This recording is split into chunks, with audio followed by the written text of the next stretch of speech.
In the rolling hills of East Yorkshire sat a forgotten mansion known as the House of Lanterns, so named because of the dozens of antique lanterns that hung from its eaves and chimneys. The locals said the lanterns glowed on their own some nights, even though the house had been abandoned for over 50 years. It was this story that drew Daniel Rourke, a young architectural historian, to the property. Daniel wasn't interested in ghosts. He was interested in hidden history. The kind that lived behind false walls, sealed doors, and beneath stone floors. Daniel arrived on a wet Thursday afternoon. The manor loomed over the land like a forgotten king.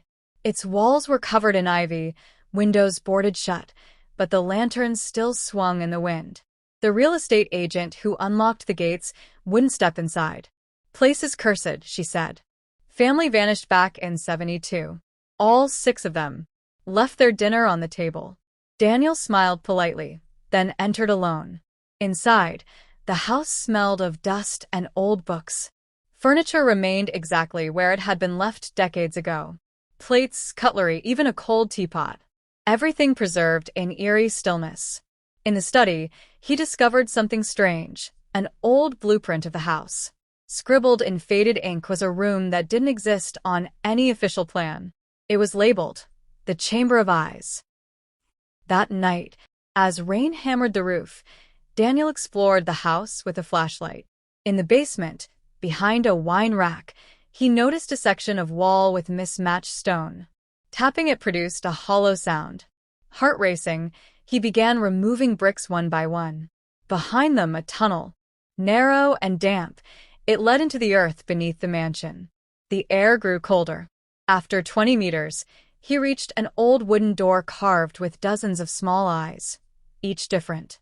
Some wept, some stared blankly, and some were closed shut. Daniel hesitated, then opened it. Inside was a circular room filled with mirrors and statues, each statue wearing a blindfold. At the center stood a stone pedestal and an iron book chained to it. When Daniel opened the book, it whispered his name. He dropped it in shock. The mirrors began to tremble. His reflection stared back, but it wasn't mirroring him. It watched him. Suddenly, the door slammed shut. Daniel pounded on the door, but it wouldn't budge.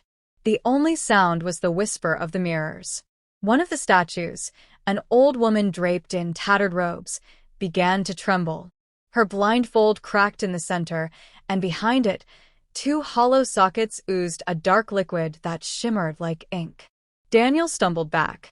The voice from the chained book returned. "The chamber remembers the last blood." "What blood? Who are you?" Daniel shouted. The book flipped open on its own. A page showed a family portrait, 6 people standing in front of the House of Lanterns. In the center was a girl, barely 13, with cold gray eyes and a lantern in her hands. The caption read, "The Whitlock Line, Guardians of the Vale." Daniel froze. His grandmother's maiden name had been Whitlock. "I'm one of them," he whispered. Secrets in the mirrors. Suddenly, the mirrors shifted. No longer reflections, they became windows to the past. He saw scenes. A child lighting a lantern that glowed blue. A family gathered around the pedestal, reading ancient odes aloud. A shadowy figure watching from the ceiling beams, its body made entirely of stitched human eyes. The chamber had been a seal, binding a creature that could see across realities. Then he saw the moment in 1972. The youngest child, the girl, broke the ritual. The creature escaped. One by one, the family vanished. Only one survived. His grandmother. She had escaped, erased the chamber from all blueprints, and changed her identity. The lanterns outside weren't decorations. They were magical sentries, keeping the creature contained inside the house. And now Daniel had broken the seal again. The creature awakes. From the darkness of the ceiling, it dropped. A long, sinewy figure, cloaked in rotting skin stitched with eyes, each blinking in random directions. It screeched, but not through a mouth. The sound came from every eye. Daniel backed toward the pedestal, grabbed the iron book, and shouted the only thing he could remember from the vision.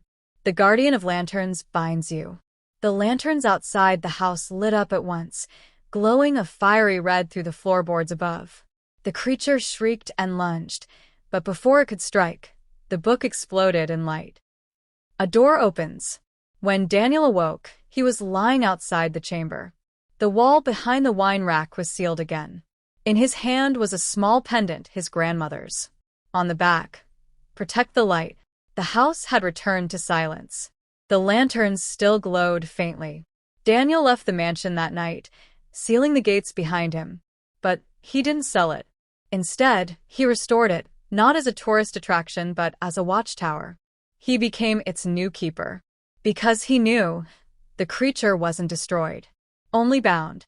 And lanterns only burn for so long.